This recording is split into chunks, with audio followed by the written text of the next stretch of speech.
Hello, friends. This is Dave Hurwitz, executive editor at ClassicsToday.com, here with flawed masterpieces that we love anyway. And today we're talking about Mozart's Symphony number 39 in E flat. What a gorgeous symphony this is. It's so beautiful with its fabulous writing for clarinets and its amazing tunes. It's simply delicious until you get to the ending. Oh my God, how unsatisfying that is. The ending is and then you're waiting for the ending, but that was the ending. It's a problem, and it's part of a larger problem, a problem that actually Mozart never quite came to grips with. He's a genius, but even geniuses have their moments, and this was Mozart's, and that is what to do with second half repeats to make the music sensible. There's a really interesting aesthetic issue here. I know some of you think that I just stick up these titles for clickbait purposes, but that's not true. Well, it's partly true. I mean, yes, I want people to watch the video, but more than that, I want to talk about real aesthetic issues. Issues with the music that we listen to and love, so that we listen to it thoughtfully rather than mindlessly, because mindlessly is not good. Thoughtfully is good. So here's the aesthetic issue that Mozart was grappling with and didn't really, in the way that Haydn and Beethoven really did. The form of sonata music, sonata style music in Mozart's day, required conventionally that movements in sonata form consisted of two halves, both repeated. It was called binary form. It was a holdover from the earlier Baroque era, and it made sense because if you're going to get a bunch of people together to play something, you want to make sure that they have enough stuff to do and enough, it spends time doing it, and hearing everything twice is actually not a bad idea if it's good music and it's enjoyable. It has a symmetry and a formal balance that's really very satisfying. And because it's so satisfying and so symmetrically lovely, lots of things in classical music come in pairs.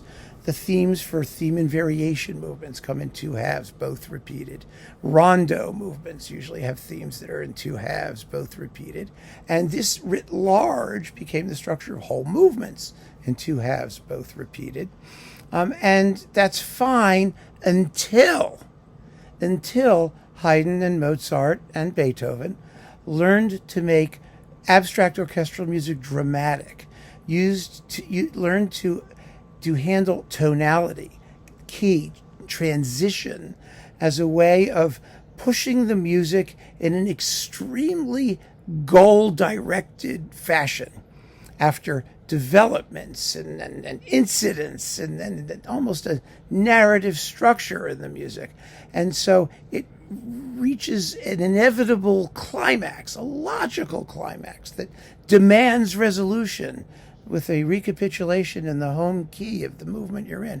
All of these things make the music move from point A to point B. And even if it's going to return to point A, it's not returning in exactly the same form to point A.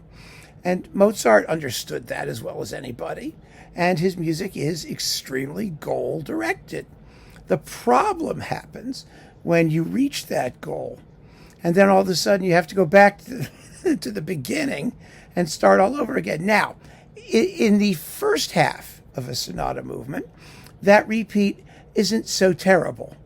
You don't always need it. And as we talked about with respect to Beethoven's Seventh, for example, in the first movement, some of the repeats are badly managed. Beethoven's is badly managed. But usually, because the movement hasn't gone so far yet in its journey to its eventual goal, going back to the beginning and repeating the basic material, thematic material, doesn't do so much damage. It actually sometimes helps to get the tunes in your head. And then after they develop and things happen, and then it all resolves at the end, you feel, oh, that's really great. It works beautifully. But to get to the ending and then go back to the middle, to the beginning of the development section, which is where it goes back to when you have a second half repeat, can be really difficult.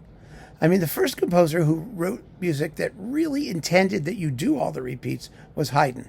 He managed to make sure that either the return to the middle was a surprise or it had a logical, somehow the syntax made sense and the ending made sense. That was, part of his genius. He actually gave that some thought. Beethoven just eliminated second half repeats entirely, as did Haydn at the end of his career. They threw them out. They said it's just ridiculous. It's not giving us anything. Mozart never did. Mozart, in addition to a wonderful ability to dramatize his music, had an incredible love of symmetry. He liked that symmetry. He enjoyed those two halves both repeated. He loved the fact that the ending that he would come to at the very end was going to be the ending of the whole work, and it was all going to get repeated, and he didn't care.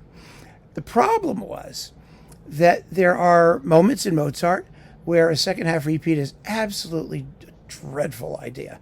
The finale of the Jupiter Symphony is like the case in point, because it's a fabulous contrapuntal build-up at the end, the glorious peroration. I mean, it just couldn't be more fulfilling. And then to have it end the way it ends, dump it up with the fanfares going and all that, and to go back to the middle and do it again, just an awful idea. An absolutely awful idea. But Mozart didn't care. He just didn't care. He said, okay, it's supposed to have two halves both repeated, and they will. But in the 39th Symphony, the E-flat Symphony, my God, I mean, it just stops in the middle of nowhere. However, if you go back and do the repeat, it works really, really well. I mean, that ending seems designed to take the repeat because the beginning of the development section is the same as the ending of the whole symphony. It's going da-da-da-da-da-dum, ba-da-da-da-da-dum, and then the development begins with da-da-da-da-da-dum, ba-da-da-da-da-dum. So it really, really works if you take that repeat, because the ending doesn't sound like an ending.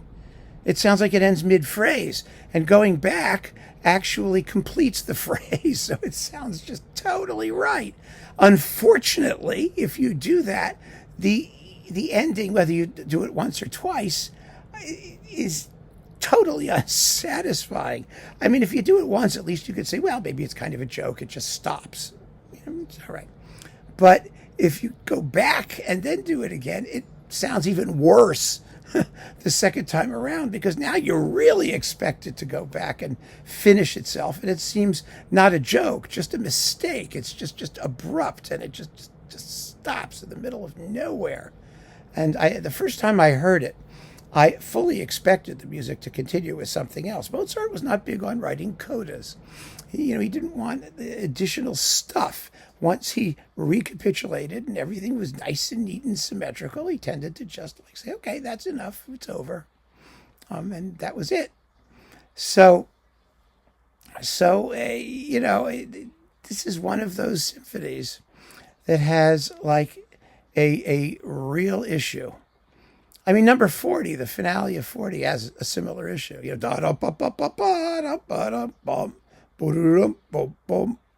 Goes back and does that twice? Not so good either, but not nearly as bad as number 39, because 40 actually ends very satisfyingly. I mean, the ending is definitely the ending, but 39, nope, it's just hanging out there in space someplace. And while you could argue, like I said, that it's a bit of Mozartian humor, I don't think so. I just don't think so. It doesn't sound like a joke. It doesn't have that ha-ha character at all. It just runs out of gas, and that's it. And it's a flaw. It's a weakness. Mozart had them. They all did. And it's the only one I can detect in what is otherwise absolutely stunning masterpiece. Amazing, amazing symphony. And it arises from this conflict between the two aesthetic principles, the idea of binary movements with both halves repeated, and the increasingly dramatic, goal-directed, tonally oriented sonata style. Haydn and Beethoven worked it out. Mozart probably would have, I suspect, given when he died and the fact that he was an insane genius, but he didn't. He didn't get there. And Symphony number 39 is evidence of the fact that he didn't get there. So keep on listening, friends. Thanks for joining me. Take care.